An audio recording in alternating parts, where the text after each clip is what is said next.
بسم اللہ الرحمن الرحیم۔ بسم اللہ۔ یہ ہیں حضرت ابو ہریرہ رضی اللہ تعالی عنہ۔ وہ فرماتے ہیں کہ بعثنی ابو بکر فی تلک الحجۃ فی مؤذنین بعثهم یوم النحر۔ یہ مؤذن کی جمع ہے مؤذنین۔ ابو بکر صدیق رضی اللہ تعالی عنہ نے مجھے اس حج میں، یعنی جو حج سن 9 ہجری میں کیا گیا اور اس کے امیر الحجاج حضرت ابو بکر صدیق رضی اللہ تعالی عنہ تھے۔ سن 9 ہجری میں ہی حج فرض ہوا ہے اور سرکار علیہ الصلوۃ والسلام نے حضرت ابو بکر صدیق رضی اللہ تعالی عنہ کو امیر الحجاج بنا کر کے روانہ کیا تھا۔ یہ اس حج کا واقعہ ہے کہ وہ تو امیر الحجاج کی حیثیت سے تشریف لے گئے اور پھر ابو بکر صدیق نے کیا کیا؟ تو ابو ہریرہ کہتے ہیں کہ حضرت ابو بکر صدیق نے مجھ کو اسی حج میں اعلان کرنے والوں کے ہمراہ بھیجا۔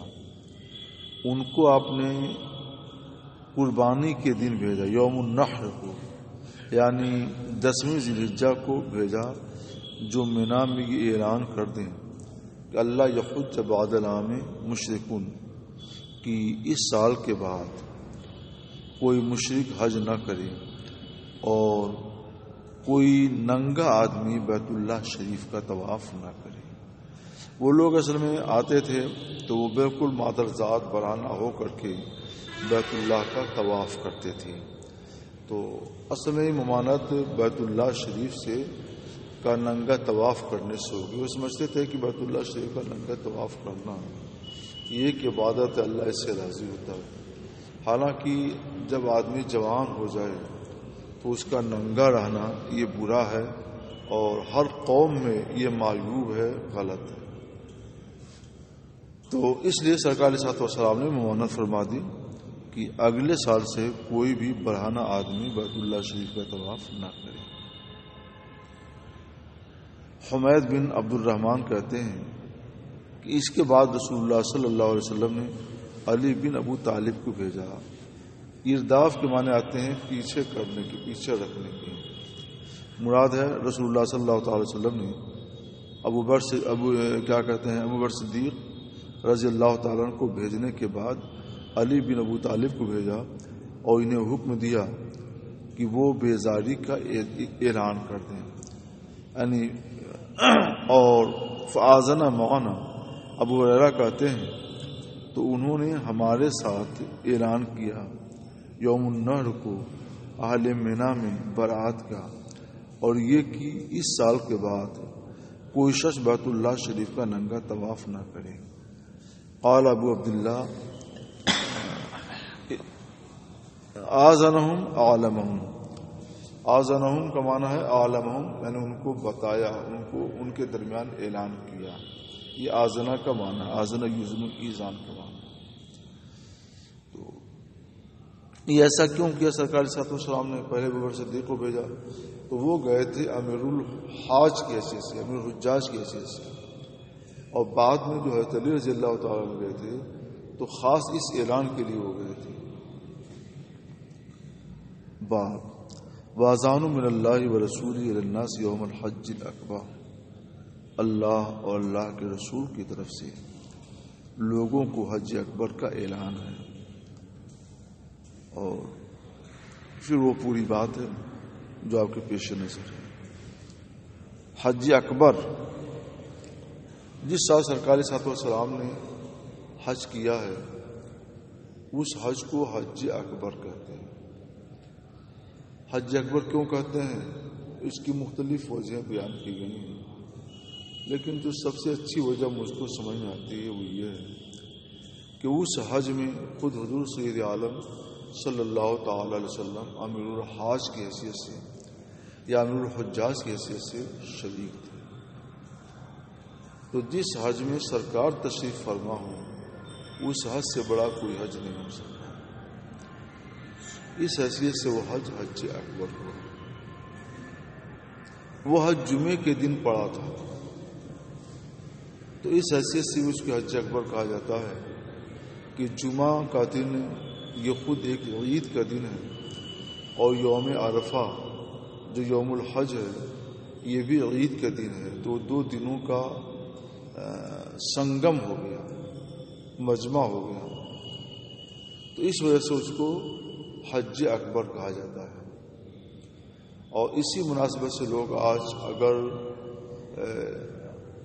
حج جمعے کے دن پڑتا ہے کبھی تو کہتے ہیں یہ حج اکبر ہے یا اکبری حج ہے، وہ جمعے کی مناسبت سے۔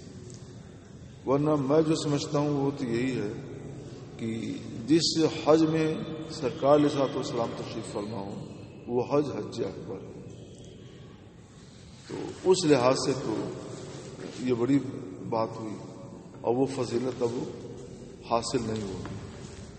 یوں ہر سال حج میں دو انبیاء کرام شریک ہوتے ہیں، ایک تو حضرت سیدنا الیاس علیہ الصلوۃ والسلام اور ایک حضرت سیدنا خضر علیہ الصلوۃ والسلام، یہ لوگ آتے ہیں ہر سال، عرفات میں ان کی ملاقات ہوتی ہے، وہاں سے یہ لوگ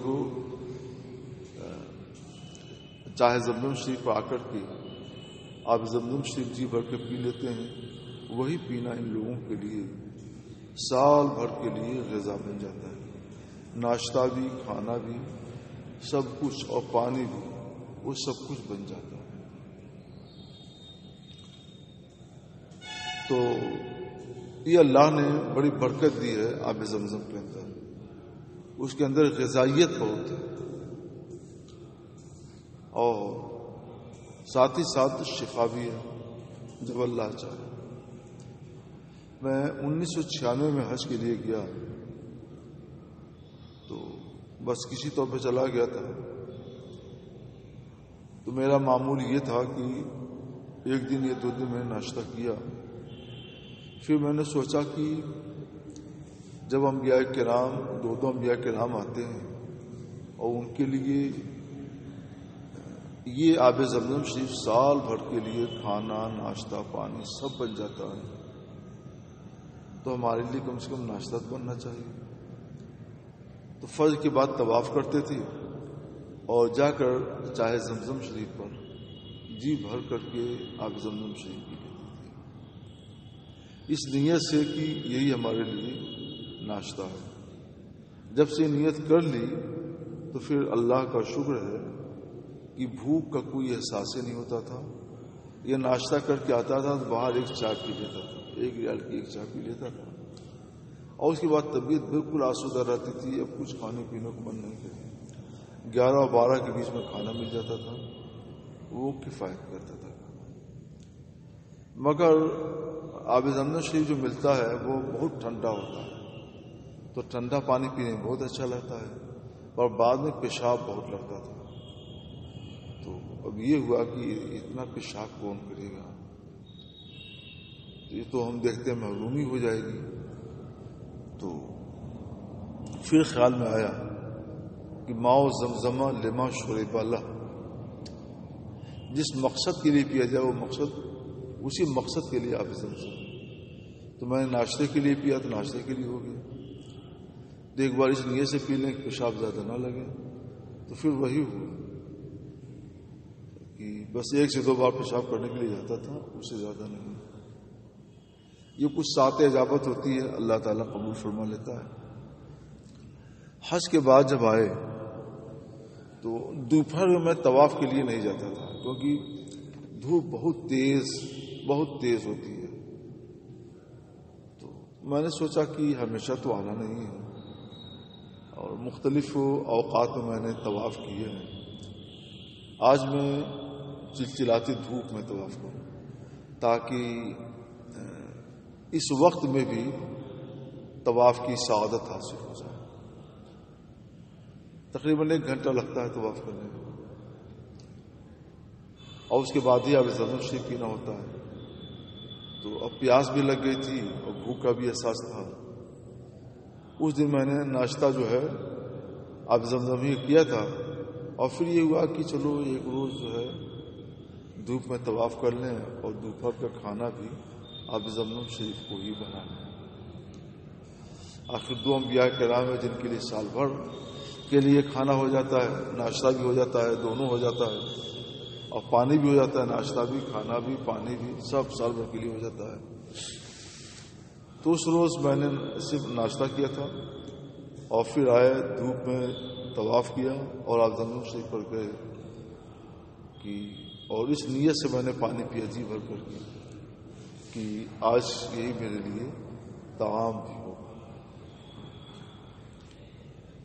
تو ایک کام اور کیا کہ بہت سے پانی ہاتھ میں لے کر کے سر پہ ڈال لیتا، بدن پہ ڈال لیتا، کچھ پاؤں پر، ادھر ادھر پورے بدن پہ میں نے ڈال دیا۔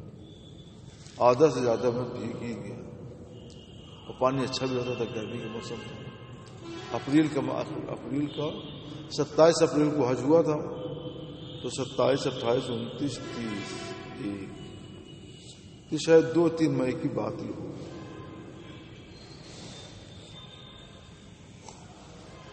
اب طبیعت اتنی آسودہ ہو گئی کہ سبحان اللہ، کیا کھانے سے ایسی آسودگی ہو۔ کھانے سے طبیعت تو آسودہ ہوتی ہے مگر پھر نیند آتی ہے، اور اس میں نیند نہیں، تازگی، آسودگی بھی اور ساتھ ساتھ تازگی بھی، دونوں باتیں ہیں۔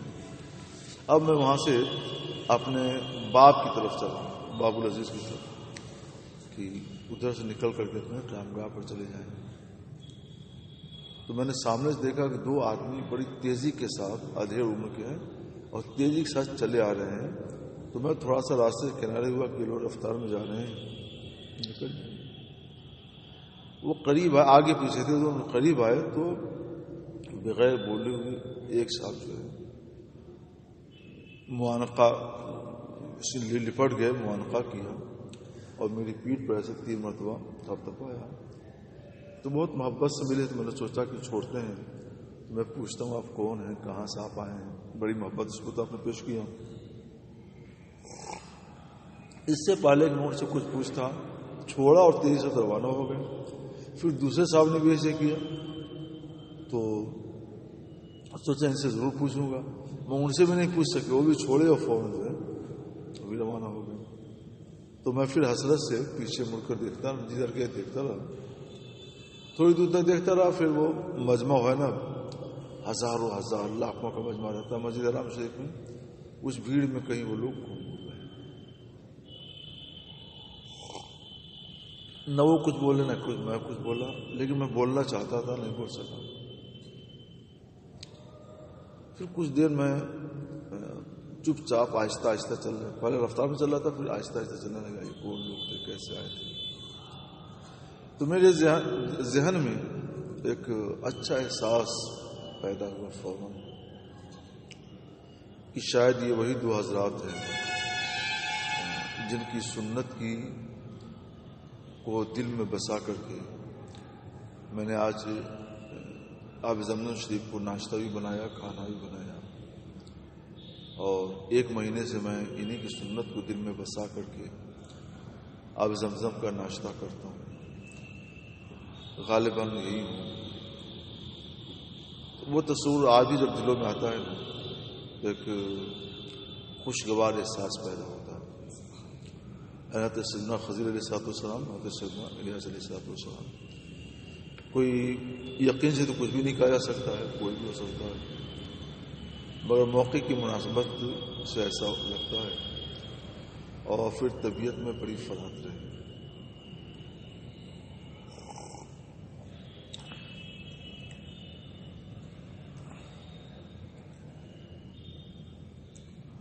تو سرکار علیہ السلام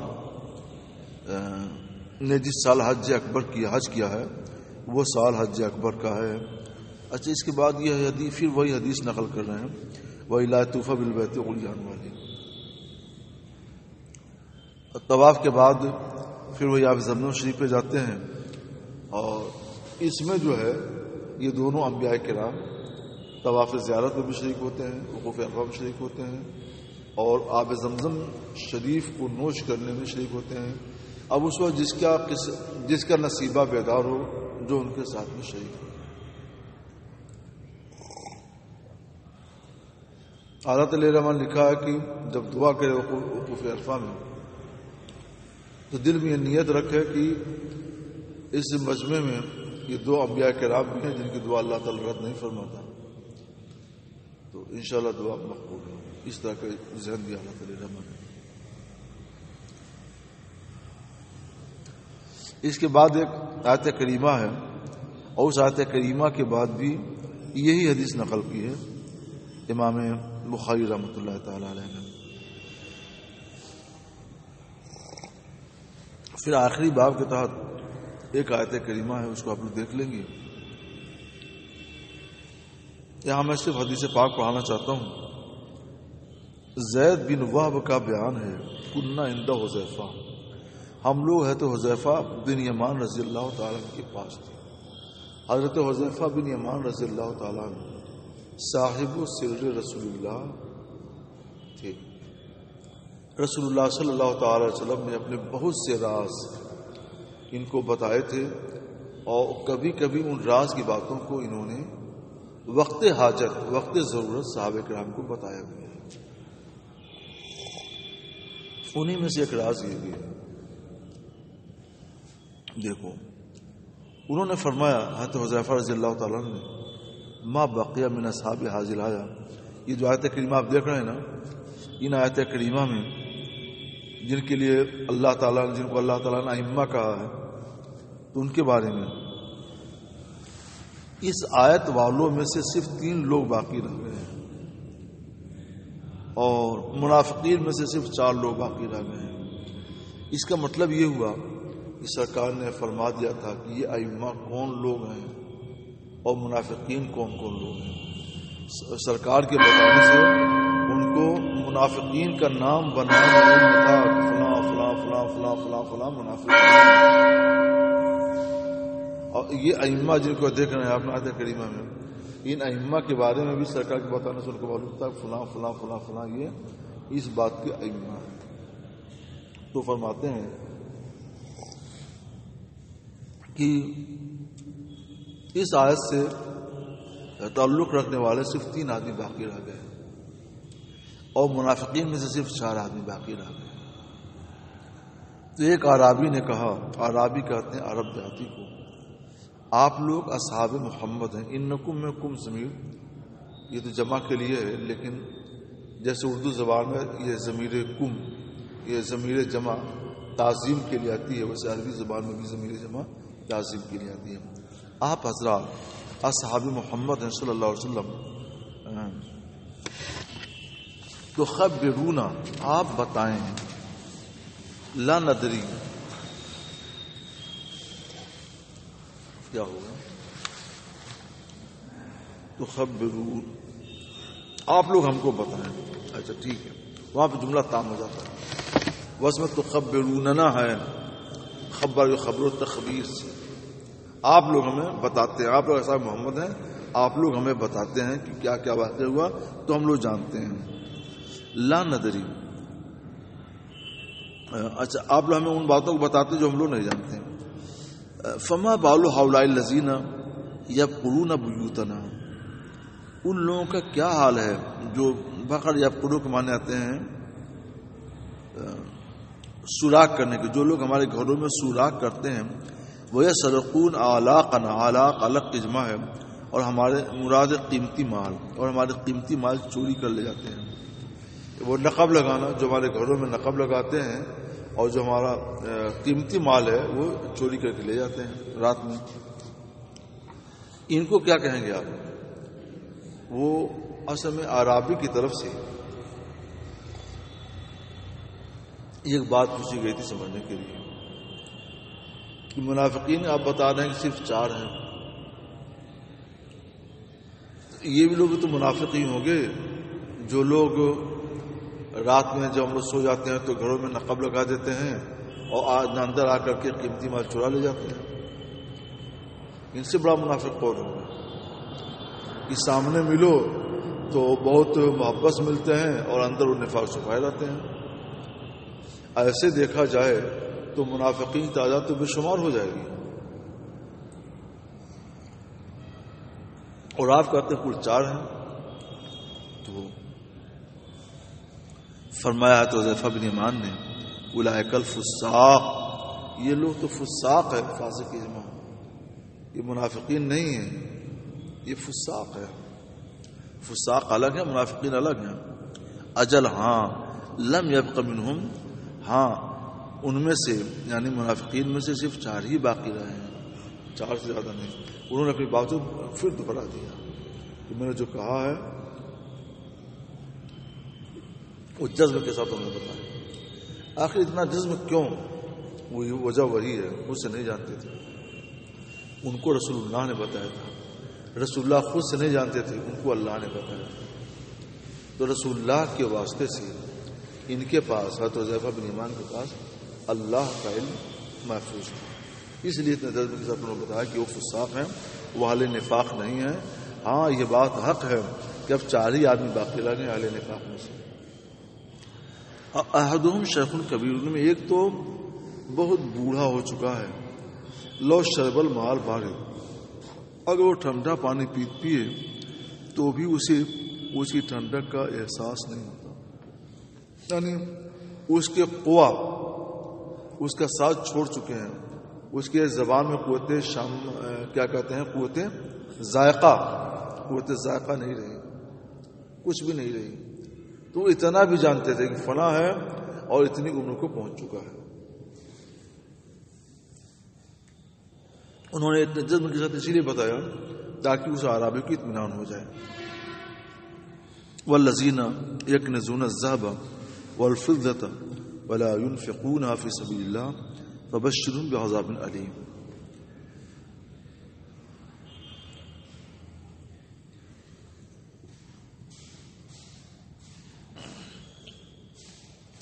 ابھی کچھ پہلے، میرے خیال سے 20 دن پہلے آپ لوگ یہ سب پڑھ چکے ہیں، وہی بیان پھر آ گیا ہے۔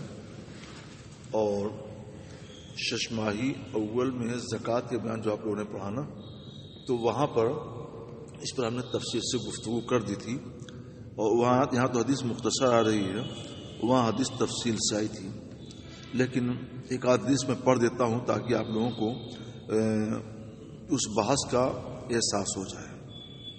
ملائیے، ابو ہریرہ بیان کرتے ہیں کہ رسول اللہ صلی اللہ تعالی علیہ وسلم فرماتے ہیں، یکون کنز احدکم یوم القیامت شجاعا اقرا۔ شجاع کہتے ہیں اژدہا کو، اقرا کہتے ہیں اس اژدہا کو جس کے سر کے بال جھڑ گئے، گنجا۔ تو سانپ جتنا زیادہ بوڑھا ہو جاتا ہے نا، اتنے زیادہ وہ زہریلا ہو جاتا ہے۔ تو تمہارا کنز، تو جو مال تم محفوظ کر کے رکھ رہے ہو، یہ قیامت کے دن گنجا اژدہا بن جائے گا، یہ قیامت دن گنجا اژدہا بن جائے گا، یعنی بہت زہریلا بن جائے گا۔ اور اسے پہلے حدیث پاک میں ہے کہ تمہارے گلے کا توق بنا دیا جائے گا اور تم کو ڈسے گا، اور وہاں پر یہ ہے کہ تمہارے گلے میں گلے اس کو کیا بولتے ہیں، جبڑا، ہاں جبڑے کو پکڑ کے کاٹے گا وہ۔ تو وہ سب حدیث سے پہلے گزر چکی ہیں۔ یہ کنز سے کیا مراد ہے تو سنو، آگے آ رہی حدیث، یہ سب پڑھا ہوا ہے آپ کا۔ زید بن وہب کہتے ہیں کہ میں ابو ذر رضی اللہ تعالیٰ عنہ کے پاس سے گزرا، وہ مقام ربضہ میں تھے۔ مقام ربضہ مدینہ منورہ سے قریب ایک دیہات ہے۔ میں نے پوچھا، حضرت ما انزلک بہذہ الارض، آپ یہاں پہ کیسے آ گئے؟ آپ کو تو مدینہ میں رہنا چاہیے تھا۔ تو فرمایا ابو ذر غفاری نے، ہم تو شام میں تھے، فقرأت، تو میں نے آیت کریمہ تلاوت کی، والذین یکنزون الذهب، جو لوگ سونے اور چاندی کا کنز بناتے ہیں اور اسے اللہ کے راستے میں خرچ نہیں کرتے، تو انہیں دردناک عذاب کی خوشخبری سنا دو۔ تو معاویہ نے کہا، ما حاضی فینا، یہ آیت کریمہ ہمارے بارے میں نہیں وارد ہوئی ہے، ما حاضی اللہ فی اہل کتاب، یہ آیت کریمہ اہل کتاب کے بارے میں نازل ہوئی ہے۔ تو کہتے ہیں، قلت انہا لفینا وفیہم، یہ آیت کریمہ ہمارے بارے میں بھی ہے اور ان کے بارے میں بھی ہے، میں نے یہ کہا۔ تو بتانا کیا چاہتے ہیں، یہاں بہت ہی اختصار ہے۔ کتاب الزکوٰۃ میں ہم نے تفصیل بتائی تھی آپ کو، اور کچھ تفصیل حدیث نبوی میں بھی آئی تھی۔ کہ حضرت امیر معاویہ اور ان میں اختلاف ہو گیا. یہ کیا کہتے تھے؟ یہ کہتے تھے کنز کیا ہے؟ جو مال بقدر ضرورت سے زائد ایک وقت کا کھانا رہنا چاہیے اپنے پاس. ایک وقت کے کھانے کے بعد جو مال بچ گیا اس کو محفوظ کرو گے تو وہی کنز ہو جائے گا, وہی گنجا اجزا بن جائے گا, وہی ڈسے گا, وہی گلے کا توق بنے گا. لہٰذا سب کو اللہ کے راستے میں خرچ کرو. اور اگر ان کے یہ موقف رہتا تو ٹھیک تھا, یہ صرف موقف نہیں تھا, اسی کی تبلیغ کرتے تھے لوگوں میں. تب لوگ گھبرا گئے کہ یہ کیا کر رہے ہیں, یہ کیا کر رہے ہیں. میری معاویہ کے پاس مسئلہ جاتا تو انہوں نے ان کو سمجھانا چاہا, مگر یہ بزرگ صحابی تھے, کچھ نہیں سنا, اپنی رائے پر اٹل رہے. اور جمہور نے ان کے سبب پوری امت نے اس کا جو مطلب لیا وہ یہ ہے کہ جس مال کی زکوٰۃ ادا نہ کی جائے اور زکوٰۃ کو بھی محفوظ کرنے اپنے لیے, وہی مال کنز ہے. زکوٰۃ کا مال جو ہے یہ مال مال کنز ہے, وہ گنجا اژدہا بنایا جائے گا, وہ گلے کا توق بنایا جائے گا, وہ مال. تو حضرت امیر معاویہ شروع فرماتے تھے کہ اہل کتاب کے بارے میں یہ تقریباً نازل ہوئی ہے, یہ ان کا حکم ہمارا نہیں ہے. اور یہ کہتے تھے نہیں, ان کے بارے میں بھی اور ہمارے بارے میں بھی ایک کے خلاف. دوسرا, یہ کنز سے کیا مراد ہے؟ تو وہ کہتے تھے کنز سے مراد یہ ہے کہ بقدر حاجت کے سوا جو بھی محفوظ کیا جائے گا وہ کنز ہوگا اور اس کو جمع کرنا حرام ہوگا. ابھی معاویہ کہنا تھا ایسا نہیں ہے, زکوٰۃ نکالنے کے بعد اس کو جمع کیا جائے گا. آخر مال جمع کرنے کی فضیلت بھی بیان کی گئی ہے, اور اگر یہ نہ رکھا جائے تو کتاب الزکوٰۃ, کتاب الصدقات سب بند ہو جائے. زکوٰۃ کس پر فرض ہوگی, اس کس پر لازم ہوگا, صدقہ فطر کس پر لازم ہوگا, قربانی کس پر لازم ہوگی, مال کے نصاب ہی پر. تو پھر کنز کیسے بنے گا وہ؟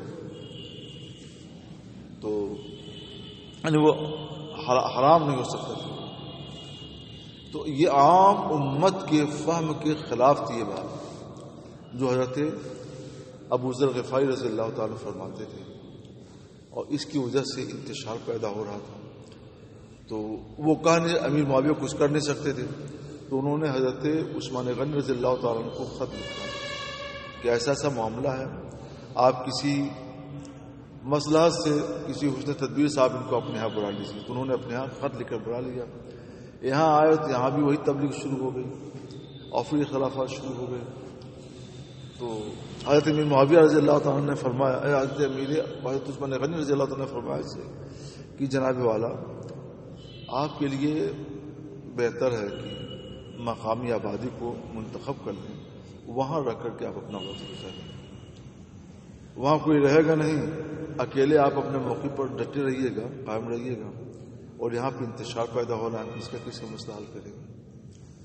اصل میں معاملہ کیا ہے؟ ان کا اپنا مذہب تھا, یہ ان کا اپنا اجتہاد تھا.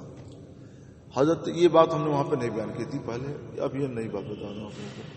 حضرت ابو ذر غفاری رضی اللہ تعالیٰ عنہ یہ زاہد تارک الدنیا صوفیوں میں سے, صوفیوں کچھ گروہ سے ہیں جو تارک الدنیا ہوتے ہیں, زاہد ہوتے ہیں, دنیا سے بے رغبت ہوتے ہیں.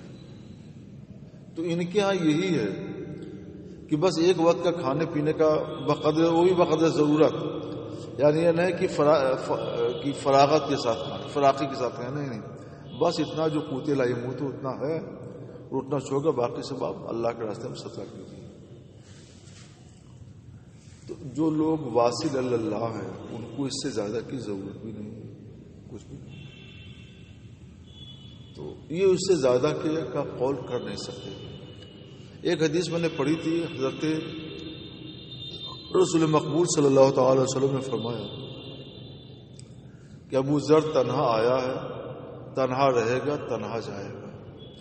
ان کا وصال بھی تنہا ایک بیابانی میں ہوا تھا, اور وہ ان کو کفنا کر کے دفن کر دیا گیا.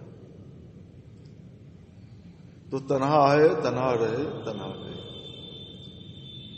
تو اس لیے یہ ہوا کہ ان کو مقام رفضہ میں بھیجا نہیں گیا, ان سے کہا جائے کہ آپ پسند کریں تو وہاں پہ چلے جائیں, وہ آپ کے لیے زیادہ مناسب.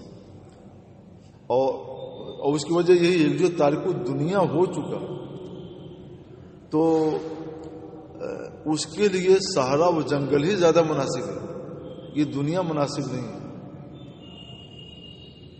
کسی کنویں پر چلا جائے، پہاڑ کی کھو میں چلا جائے، جنگل میں رہے، بالکل ترک دنیا کر دے، ترک علائق کر دے، یہ اس کے لیے مناسب ہے۔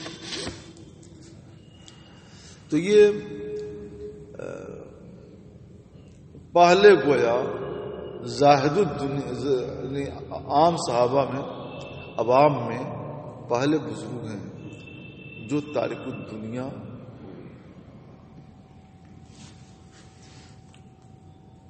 تو یہ وہی ہے۔ اور اس کے بعد والی حدیث بھی پھر ایسے ہی ہے۔ پھر یہ حدیث بھی گزر چکی ہے جلد اول میں، لیکن میں بہت زمانہ ہوا گزرے ہوئے ایک بار پھر پڑھ دیتا ہوں۔ ان عدت الشہور عند اللہ، مہینوں کا شمار اللہ کے نزدیک 12 ہے، یعنی سال کے 12 مہینے ہوتے ہیں کتاب اللہ میں جس دن اللہ نے آسمانوں اور زمین کو پیدا کیا۔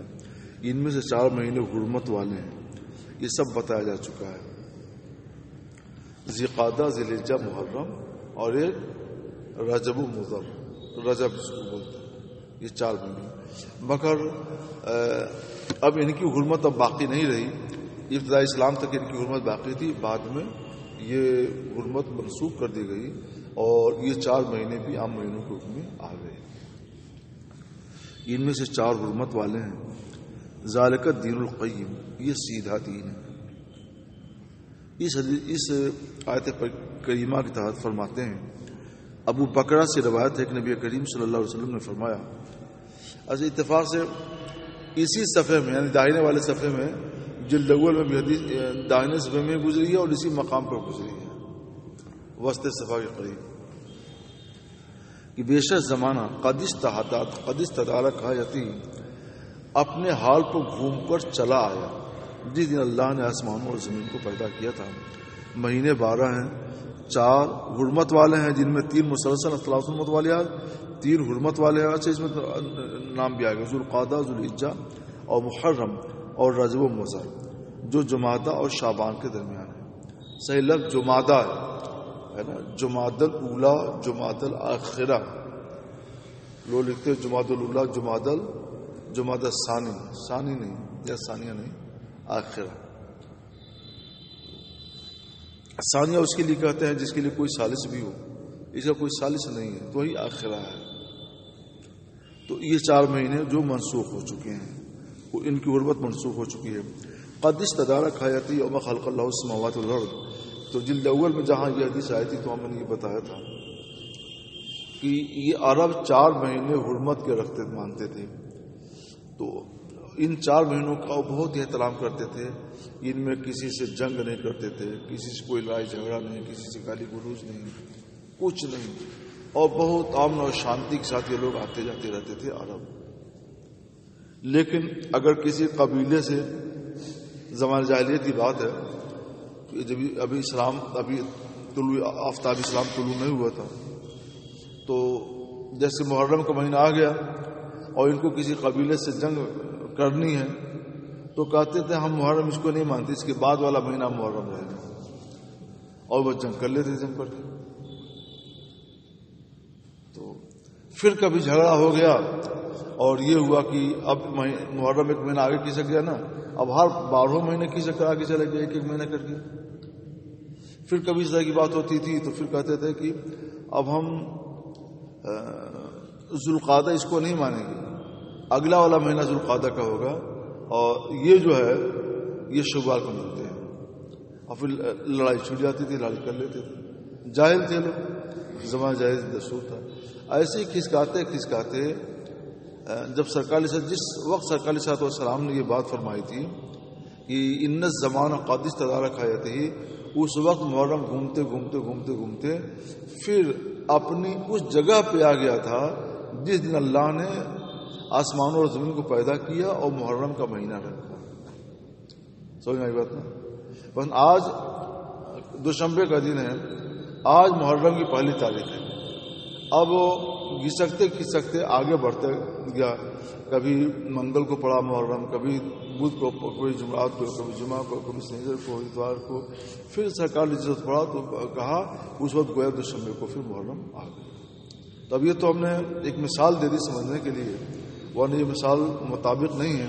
اصل یہ 12 مہینے ہیں نا، تو کھسکتے 12 مہینے تک کھسک کر کے پھر جس دن سرکار نے یہ بات فرمائی ہے اس دن تاریخ میں محرم پھر اپنی اصل جگہ پر آ گیا تھا. یعنی وہ اصل میں وہی یوم المحرم، ماہ محرم کا مستحق تھا اور وہ ماہ محرم بھی تھا. یہ ساری گفتگو ہو چکی ہے پہلے. باب ثانی سنین ازہما. ہاں البتہ وہاں پر یہ تفصیل نہیں آئی تھی کہ وہ 4 مہینے حرمت والے کون ہیں، تو یہاں پہ وہ 4 مہینوں کا نام آ گیا ہے، وہاں پہ 4 مہینوں کا نام نہیں آیا تھا. ثانی سنین ازہما فی الغار. یہ حدیث یہ تقریباً نہیں آ رہی ہے. 2 میں کے دوسرے جب وہ دونوں غار میں تھے. غار سے مراد یہ حضرت ہجرت کے موقع سے جب رسول اللہ صلی اللہ تعالی وسلم حضرت سیدنا ابوبکر صدیق رضی اللہ تعالیٰ کو ساتھ میں لے کر کے یہ تشریف لے گئے، تو آپ نے اپنی حفاظت کے لیے غار ثور کا انتخاب فرمایا اور اس میں آپ لوگ 3 روز تک رہے. تو اسی غار ثور کا ذکر یہاں پر ہے.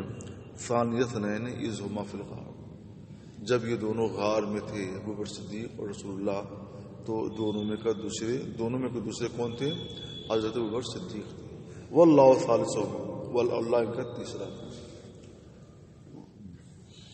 یہ تیسرا عدد بتانے کے لیے نہیں ہے، یعنی ان دونوں کا محاسبہ تھا.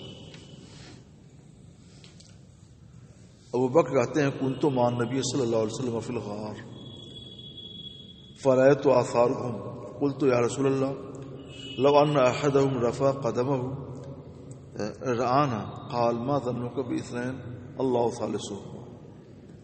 جب غار میں چھپ گئے تو ارباب سیر نے لکھا ہے کہ جیسے لوگ غار میں داخل ہوئے تو مکڑی نے اپنا کام شروع کر دیا اور جلدی اپنا تانا بانا شروع کر دیا، باریک جال. تو اس راستے سے یہ قریش جاتے تھے اور آتے تھے، بار توجہ نہیں ہوتی تھی، دیکھتے تھے جالا ہے یہاں پر. تو جالے کا مطلب یہ ہوا کہ اگر کوئی گیا ہوتا جالا ٹوٹا ہوتا، جالا ٹوٹا ہوا نہیں ہے، اس لیے جو ہے یہ ایسا ہوا. ادھر ان کی توجہ نہیں گئی. جب وہ آگے گزر گئے تو حضرت ابوبکر صدیق نے عرض کیا یا رسول اللہ اگر ان میں سے کوئی تھوڑا سا اٹھا کر جھانکے گا تو ہم کو دیکھ لیں گے، کیونکہ یہ غار کوئی کھو یا غار یہ کوئی بہت گہرا تو ہے نہیں. تو سرکار نے فرمایا تمہارا کیا گمان ہے ان 2 کے ساتھ جن کا ثالث اللہ ہے، یعنی جن کا محافظ اور جن پر کریم اللہ تعالیٰ ہے. لا تحزن ان اللہ معنا، مت گھبراؤ اللہ ہمارے ساتھ ہے، یعنی اللہ کی رحمت ہمارے ساتھ ہے، یہ لوگ کچھ نہیں کر پائیں گے.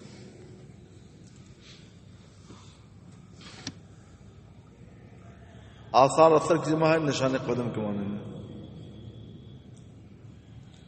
اور یاد رکھیے گا ثالث جو ہے نا 1 2 3 2 کے بعد جو مرتبہ عددی رتبہ ہے 3 وہ مراد نہیں.